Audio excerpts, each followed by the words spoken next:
Boom. YouTube first, and now Facebook. That's what I like. A synchronized little bit of excitement. Bye. So I'm moving some screens around, of course, because it is time for our newest episode of Transparency Agenda Daily. Hi, I am Louis Porter Jr., if you did not know, and this is my lovely show that I do 4 times a week. We talk about stuff about gaming, understanding the business, and other fun stuff. So I like to always give you guys interesting things to look at and know about. Close that. And today we're going to talk about some more interesting stuff. So I've been crunching numbers. Put my little yellow pad. I'm crunching numbers, and I thought about some cool stuff, so I want to talk about that. But I also want to talk about some things I saw today that I thought were important, that I thought you'd be interested in and like to know. First and foremost, talk about this one piece. This is kind of a thing that came up, and I was like, ooh, I should talk about this. It's a World of Darkness documentary that's coming out. There's been some people passing it around. Maybe you've seen it already, maybe you haven't. Ooh, excuse me. I saw it kind of late, so I said, hey, let me put it up so people can see it, so they'll at least know about it. So that got me interested. So I said, hey, I'll put it up. If you've seen it, you might want to check it out. It's kind of cool. It's got some interesting stuff, and I think it'll be a very interesting documentary. I mean, just from a purely historical part for gaming. I think if you're interested in that kind of thing, you'll find it very, very kind of cool. Very, very like, what's that about? Also, I don't want to actually send you this link. This isn't a good link. Okay, well, I'm telling you about the other thing. I'll do the link check. All right, so then I also came up with this. For anybody who's a fan of Pathfinder, which I'm sure most of you ought to show are, I put up this little post. I put things actually everywhere, but I also put it at Paizo. I want people to talk about it. I'm working on two new hybrid classes. And for me, it was very much the sense of I want to do kind of different hybrid classes. How can we make it different? So I took 2 things that I think have not been done. I thought people would be interested. So we did Paladin plus Summoner and Cavalier plus Bard. And we have the Guardian Protector, of course, the Paladin Summoner, and the Herald for the Cavalier Paladin. So right now we're actually in development of that. Like I've always said, I don't like doing classes for classes' sake. And I thought this is kind of a cool class that had not been done. I think a lot of people want to see a class like this. I think it has a lot of interests in it. And I think people will be like, oh my God, let me check that out. That looks kind of cool. That would be kind of interesting. So with that, that's what we kind of did it. I like, God knows, I like cool stuff. And I think this is a cool combination. I think this is something that someone hadn't done before. And people, or at least I hadn't seen anything done. I mean, somebody had done it. Maybe you named it something else. But I can't say that, will it be the super best class ever? I don't know. We're going to make it the best class we can make it. We make good classes. We're going for a way to do that. So, yeah, you can check it out. It's a good thread. You can find it interesting. Last and least, this is the one I was trying to work on, was the new trailer for the upcoming Netflix film, Bright. The reason I'm talking about this is because someone we all know is actually working on this. It kind of blew my mind when I found out this is what he's working on. I know he'd been doing some stuff. Max Landis, who has been kind enough to talk about in the past. This is a new project he's working with Netflix. I thought was going to be very interesting. Him and David Ayer. And, I know Max because of the relationship down here in South Florida and Tate's. And I told you, I mean, the guy's like Nutty's a fruitcake, no lie, but he knows how to do, write and film. So I can only guess what this is going to be about because I don't know. This sounds kind of interesting. And some people have called it Shadowrun. And I'm like, hey, I'm not saying it's Shadowrun. I'm just saying it's got some characteristics from Shadowrun that I think are interesting. So you should check it out if you've got a free second. I think that'll be helpful to you. So, all right. So let's talk about what's really going on today. I've been crunching some numbers over the weekend. So this weekend I happened to watch, it must have been 10 episodes of The Prophet. The Prophet's one of my favorite shows. I should put a link in, shouldn't I? Yeah, I should. If you haven't watched The Prophet, it comes on CNBC. It's a great show about understanding business. Now, it's kind of in the same format as, I'm going to say, one Till You're Fired. The Donald Trump one that I can't stand. I don't watch it. The whatever it's called. So, but the Prophet makes it a little bit better is that really the guy's putting up his own money. He's doing all the investment himself, and you get to see a little different side of business. And he also talks about, which I think is probably the most interesting part, about how businesses work and how these things will affect this, and you should do this, and this is why you should do this. And I'm a huge fan of that. I think there's a lot of just smart stuff they give you. I'll give you the Wikipedia link, and you can check it if you're really interested. He talks about business and how to affect and how margin is important. This is what got me into really getting into the whole concept of why margin is important, watching the show. And it's scary because it's like, it's like if you change something just a little bit, you can affect it in so many different ways that you never even thought were realistically possible. So I'm just like, holy cow, man, this is great. So if you can check out the profit, it's really good. So I broke down my numbers and I did some really serious looking. And here's something I found out very interesting. It's very disturbing, but it's also good to know. So I looked at the total units I moved in 2016. I'm doing a direct comparison to what I have done this so far. This is as of Sunday. So I'm not going to give you the exact numbers. Those are my numbers. None of your business. You could calculate back. But what I did notice was something very interesting. That last year, I roughly sold the average price of my books versus what I was actually taking in money wise was I took in 56.2% of the money that was listed for my average price. So if you're doing quick math on this, drive-through charges 35%. That's what they take. So realistically, I would take 65. That'd be my remainder. But based on some of the products I sell and some of the agreements I have and some of the money I actually bring in, instead of me bringing actually 65%, I'm only bringing in 56.2. Now that was like kind of shocking because I'm like, I'm like, what's the numbers? I'm like, oh, I knew it was going to be something around there because it makes sense. The percentage made sense, and I always believed it would. So that wasn't a big issue. That didn't surprise me. And my sales per day were kind of in line with what I thought they'd be. I'm like, okay, that's kind of cool. Here's the funny part. This is what's kind of interesting for all you. This year, just starting from January to now, the difference in the number of, my per product average was up $1. So a whole dollar difference. I mean, that's a huge difference. It's $1. That counts. And the more interesting part, I was selling less per products compared to the previous year. It's almost it's 2 products less that I'm selling. 2 products less per day that I'm selling, but I'm selling $1 more. So these are all these all factors affect it. And looking at my average this time, it's 54.7. So if it was, if it was $100, out of $100, I take home 54.7, $54.70. The rest of it's going to LPJ Now or whatever licensing agreement I might have, but that gives you kind of what to think about.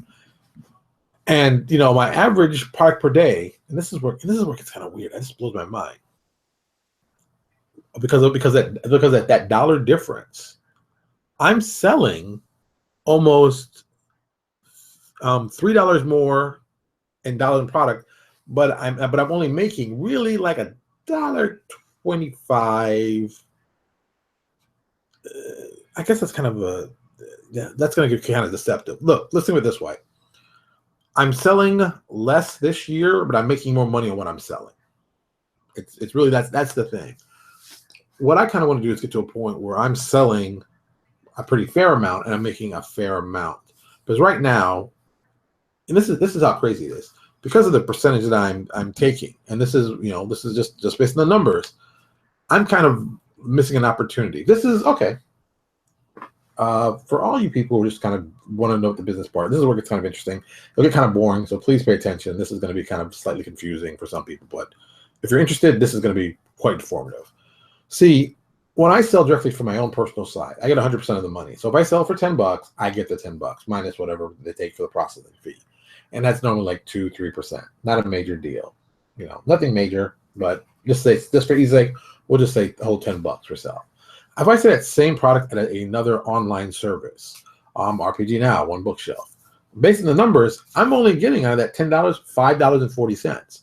That other $4.60 is being sent somewhere else. Maybe it's the percentage that I pay for One Bookshelf. Maybe it's because I have an incentive plan or one of the writers or the editors or something. But I'm only getting almost 50% of the money. So basically it's half. So for me to have a great sale, I've got to sell, twice as much as I would at my own personal site. And this is the whole thing about margin. Hey, Infinity. This is the important part. This is where margin becomes like the important phrase. Because we talk about margin all the time. People are like, what's it matter? I'm making money. No, this is how you can accidentally go broke and not pay attention. This is the serious stuff. This is important. Because my margin is very simple. If I sell at one place and it's got to sell 2 to equal to the 1 I sell at my own spot, well, then why would you sell the other spot? Well, because the other spot I get more traffic than I get on my personal site. This is also some things you have to think about. And this happens with anybody's site. I mean, don't just look at the percentage you're taking. Look about also what you're losing when you do that. I've been involved with RPG now for so long. I've built a very massive email list. And the email list that I have is ridiculously large. The reason being, I've been with them nearly over 15, almost 20 years. So a very large list. So I have people who bought from me, 15 years ago. Some people are probably still there, some people are not. But I have such a large list, it's difficult for me to transfer myself from that list to another list. It's a huge list of people. And the amount of people that just come to the website every day are another huge amount. The same thing can be said through D20 PFSRD, specifically for Pathfinder. People who are Pathfinder fans go to that website, look for stuff. Like I've always told you in the past, we have Machinesmith up there available for free that people can look at, but Machinesmith is still one of my best-selling products. Why? I don't know. They can get it for free, but people still buy it. That's just the way it works out. So this going back, looking at my numbers and looking at my percentage, I know I need to increase my numbers. If I could, and this is the funny part, if I could maybe sell as much or even half as much as I'm selling on one bookshelf, that with based on these numbers, it would be the equivalent of me doubling my money. I mean, that's huge. That's a huge little thing.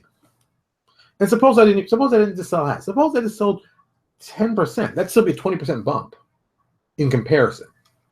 An extra 20%, man, that's huge. That's a huge. Companies go out of business on margins that, 20% could be a huge margin. People are like, well, what's it matter? It's not a big deal. Well, it's real simple.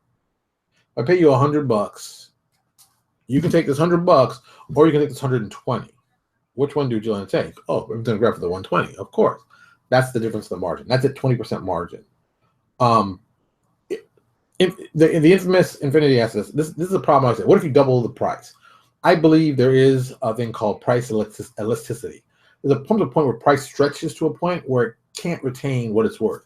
Look, I make a product that basically has a very specific niche audience, a very niche price, and I pretty much focus to make that accommodating. I've had people were talking about this today either. Also that we're saying, how much would you charge for a book? How much would you charge? I believe that colored books at this day and this age should be at a minimum 25 cents a page. Especially for full color. Full color, it's not even a question anymore. I don't think people blink at that. I think you can make a 6 to 8 page product, put $1.99. Person won't blink at it, will buy it, boom, and be gone. That's not even a big deal. I think when you get the higher numbers, that changes, of course. Neo Exodus is 270 pages. We charge $11.99 for that. So, it's once also I believe that over 100 pages, you shouldn't charge more than $10, $12 because that's just the max you can get out of that. Some people charge more. People are like, well, the book is 40, so I'll sell the PDF for 20. I think it's silly because it's like I still got to print the book, and printing costs me money. So why don't you sell it for 5 or 7 or 10? The book is 40, the PDF is 10. People will buy the PDF. It's not like they're taking anything from you. It's like they're buying the PDF. You still get the money from it. If you sell from your site, you get a better deal from it. So there's all kinds of ways to get around that. I believe that's a good thing to do. I like that aspect. And just dealing with this whole, numbers thing, it was really kind of eye-awakening. I knew it in my head, but I really didn't know. Looking at the numbers, I'm like, ooh, look at these numbers. I didn't realize, the difference between last year's wholesales and this are, they're substantial. Like, wow, man, a dollar more. That's a huge difference. If I could increase my sales, let's say I was selling 20 copies a day. That's an extra. That's right there. That's an extra $20. That didn't really do anything. That's an extra $20. Extra $20 every day for 30 days is $600. Who doesn't want an extra $600? What could you do with an extra $600? Let me tell you what I could do with the extra $600. An extra $600 could easily pay for the whole Infinite Dungeon line per level. I wouldn't have to get any subscribers. At that point, just the profit alone would pay for that. It's basically like, oh, this is all free, and we're going to give this. See, once again, Find things that help generate money that will help pay for other things. It's all connected, and you've got to spend some time really looking at the numbers. A lot of people don't look at the numbers. A lot of people look at imaginary numbers that don't really, make them feel good. Look at how much you're actually making on it. Don't assume, like I said, for myself, I know 65% is the cut they take at RPG Now. But my numbers, based on what I've sold, based on the numbers, I'm really only getting in some things 54%. 55, you want to be easy. But that's 10% more. Where's that 10% going? Well, I know where that 10% is going. Because some of the deals, I guess I'll tell you all, this is no big deal. Some of the deals I have worked with the artists are very, very simple. Anytime you see stock art that's from any of our artists, we have a very simple system in place. It just takes a lot, it makes it easy for everybody. I take 10%. That's my cut, LPJ Design. We'll put the stuff together, we'll package it, we take 10%. RPG Now takes their 35. That's what they take. I can't do anything about that. I wish they could take less. They can take 30, but still, that's, I'm not exclusive, so they take 35%. The remaining 55% goes to the artist. I also go out and promote the artist, put them out there. And the reason I only sell directly at RPG Now is because whenever we get a sale, the money's split right then and there. The artist gets his money, I get my 10%, and they get their 35%. And I never have to go after the artist and send them money and check for stuff. None of that stuff happens. When you sell, you get paid. And I like that deal. It's a very simple deal. Not everybody has that deal, but I've worked that deal forever, and I think it works well for me. I think I get the people I get because they know that I'm not going to screw them over money. They never have to wonder, whoa, what about the money? They go, nope. That's why I use RPG Now for that specifically. If anyone else had an automated system like that, I would use them. It's easy math. I don't want to have to sit there and wait, and you wait as the artist for the money to come in. When I sell it, you get the money, I get the money. That's how we get paid together. And 10%'s not a lot. And people know that. 10%'s not a lot. I'm taking 10%, but I market it, I promote it, I pitch it, I talk about it all the time. I meet new artists. Hey, here's a new artist, check something out. I'll tell you, let me see if I can pull this off in a real quick one, because I know we're like 17 minutes in, but I don't want to get all crazy on this. But this is something I saw that I thought you all would be very interesting. When you're looking for people's name, you never can find them when you need them. Yeah, there it is. Boom. Jesus Blondes is one of the artists I've worked with on lots of projects. You may not know who he is, but you may know who he is. But if you do know who he is, I'm sending you this link here. You can probably see it. You might have to become a friend to really see all of his artwork.